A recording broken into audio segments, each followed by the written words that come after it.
नमस्कार मैत्रिणींनो, श्री स्वामी समर्थ. आजच्या नवीन भागात नवीन रांगोळ्यांसोबत पुन्हा एकदा तुम्हा सर्वांचं अगदी मनापासून स्वागत आहे. तर आजही आपण 5 आणि त्या पण एकदम सोप्या, सुंदर, झटपट होणाऱ्या अशा रांगोळ्या बघतो आहोत. तर आजच्या व्हिडिओला सुरुवात करूया मैत्रिणींनो. आजच्या ज्या रांगोळ्या आहेत, तिथल्या ज्या पहिल्या 2 रांगोळ्या आहेत, त्यात आपण गोपद्म काढलेले आहेत. तर या प्रकारचे गोपद्म आपण आधीही काढलेले आहेत. पण यामध्ये मी तुम्हाला गोपद्माच्या साईडला कशी रांगोळी काढू शकतात तुम्ही, अगदी कमी वेळात ते दाखवण्याचा प्रयत्न केला आहे.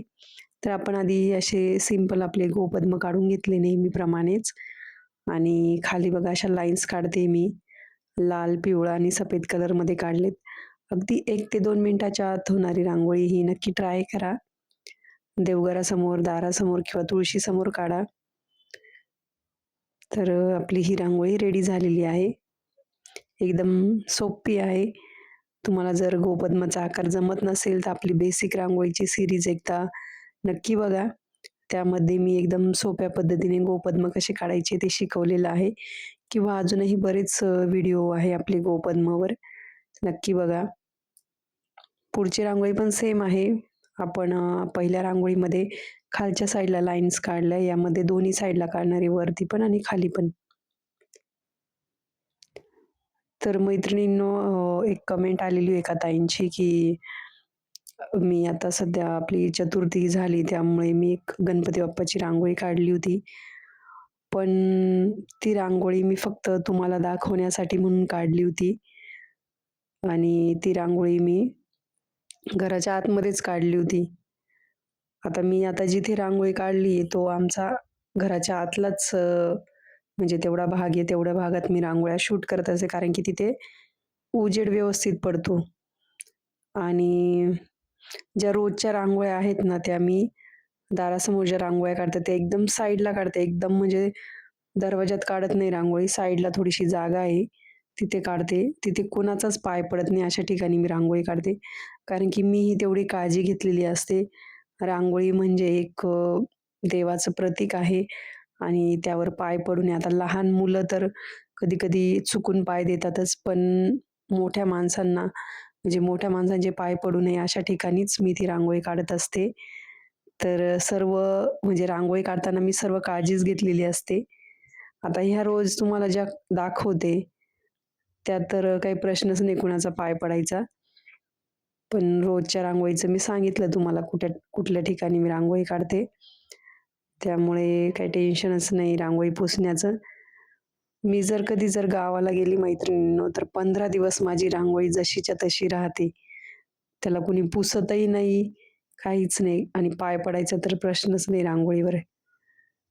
तर त्या ताईंना धन्यवाद आहे. त्यांनी मला सजेशन दिलं.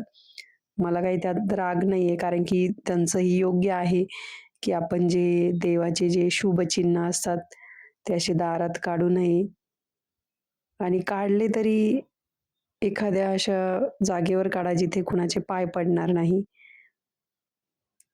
असो आपली पुढची रांगोळी बघा किती सोपी रांगोळी आहे. मोराची रांगोळी आहे. खाली आपण एक स्ट्रेट लाईन काढून घेतली आणि दोन्ही साईडला खालच्या साईडला केंद्रवर्धिनीचा आकार दिला आणि वरती मोर काढलेत. तर एक सुंदर आणि युनिक डिझाइन आहे ही. नक्की तुम्ही दारासमोर ट्राय करा. आणि रोजच्याच रांगोळ्या अशा जर तुम्हाला काढायच्या असतील, छान-छान रांगोळ्या तुमच्या दारासमोर ट्राय करायच्या असतील किंवा तुम्हाला जर नवनवीन डिझाईन्स बघायच्या असतील, तर एकदा आपल्या चॅनलला व्हिजिट करा आणि तुम्हाला जर रांगोळ्या आवडल्या, तर नक्कीच आपल्या चॅनलला सबस्क्राईब करा. सबस्क्राईब केल्यानंतर बेल आयकॉन प्रेस करायला विसरू नका आणि ऑल नावाच्या ऑप्शनवर पण क्लिक करा. म्हणजे प्रत्येक व्हिडिओचं नोटिफिकेशन तुमच्यापर्यंत पोहोचेल आणि तुम्हाला व्हिडिओ वेळेवर बघता येईल. आणि अजून एक जेव्हा तुम्ही कमेंट्स करता तिथे हाइप नावाचा ऑप्शन आहे HYPE हाइप त्यावरही क्लिक करत चला मैत्रिणींनो. त्यामुळे काय होतं आपले जे व्हिडिओ आहे ते बऱ्याच मैत्रिणींना शेअर होतात. जास्तीत जास्त मैत्रिणींपर्यंत आपले व्हिडिओ जातात. तर नक्की हाइप करा आणि असाच तुमचा सपोर्ट माझ्या पाठीशी राहू द्या. तुम्ही जे आता बरीच आपली YouTube फॅमिली मोठी होत चाललेली आहे. 50शी गाठली मैत्रिणींनो आपण आणि हे सर्व तुमच्या सपोर्टमुळे आहेत. तर 50K सबस्क्रायबर 50,000 सबस्क्रायबर आपले मागच्या महिन्यातच पूर्ण झालेले आहेत. आता वाढतील हळू-हळू. आपल्याला पुढचा पण टप्पा पार पाडायचा आहे. तर हे सर्व तुमच्यामुळे शक्य आहे. तर तुम्ही असाच तुमचा आशीर्वाद माझ्या पाठीशी राहू द्या आणि माझी जी साथ दिली तुम्ही मला आत्तापर्यंत ती अशीच राहू द्या. सोडून जाऊ नका तुम्ही मला अधून-मधून. तर तुमच्यामुळे आणि स्वामींच्या आशीर्वादामुळे हे शक्य आहे आणि असेच रांगोळ्यांच्या मार्फत मी तुमची सेवा करण्यासाठी नेहमी तयार राहील. फक्त तुम्ही माझी साथ अशीच देत राहा आणि मला गॅरंटी तुम्ही देत राहाल कारण की तुम्ही आता आपल्या ह्या YouTube फॅमिलीचे एक सदस्य झाला आहात. आपलं एक कुटुंब आहे YouTube फॅमिली म्हणजे आणि खरंच छान वाटतं जेव्हा तुमच्या कमेंट्स वगैरे येतात. तर असं मला वाटतच नाही की कुणी बाहेरचं आहे, असं वाटतं आपल्या घरातल्याच व्यक्ती आहेत या. तर पुढची रांगोळी यातही आपण 2 मोर काढलेत आतमध्ये. दीपस्तंभाचा आकार काढून घेतला आधी आणि नेहमीप्रमाणेच आपल्या वेगवेगळ्या बेसिक आकारांनी मिळून ही रांगोळी तयार केलेली आहे. तर पुढच्या रांगोळीमध्येही आपण थोडासा मोराचाच आकार काढलेला आहे. फ्री हँड रांगोळ्या बऱ्याच मैत्रिणींची कमेंट येतात, की फ्री हँड रांगोळ्या दाखवा.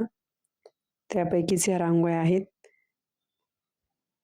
तुम्हाला जर वक्र रेषा म्हणजे कर्व जमत नसतील, तर तुम्ही एकदा आपली बेसिक रांगोळीची सीरीज बघा. त्यामध्ये हे असे आकार, पानाचे आकार वगैरे कसे काढायचे, त्यावर मी एक व्हिडिओ बनवलेला आहे आणि सर्व बेसिक जे आकार आहे ते पण सांगितलेलं आहे. तर नक्की बघा आणि व्हिडिओ पूर्ण बघत चला मैत्रिणींनो, म्हणजे तुम्हाला पण शेवटपर्यंत व्हिडिओ बघितल्यानंतर स्टेप बाय स्टेप रांगोळी कशी काढता येईल, असं म्हणजे दाखवलेलं असतं.